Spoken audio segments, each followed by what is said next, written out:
Main takeaway was how they actually are going to tackle like the challenges we when do supply chain or planning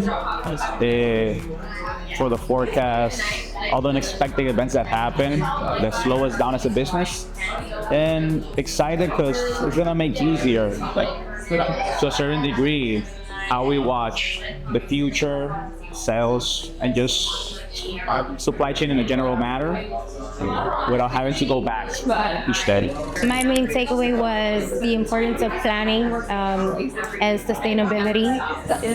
The main takeaway was that everything that is done by any business needs planning. I think that's the main takeaway. I mean, they talked about logistics and all those different aspects, but I think the biggest point that if you were listening to the whole thing was you have to have a plan. You need to know where you're taking your business, where you're headed with it, so that you could implement some of these tools to make it happen. So I think that was my biggest takeaway of it, that it meshed really well.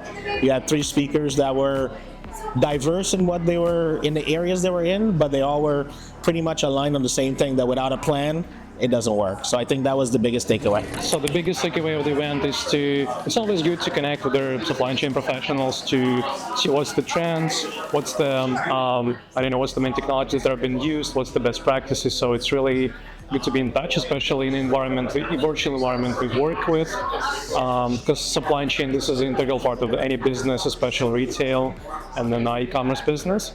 So yeah, it's good to connect with the colleagues, to connect with the company owners, with the business owners, to see how they're doing, what's the best practices, so we can consult, we can see the trends in the industry, and we can also teach and learn and share best practices as well.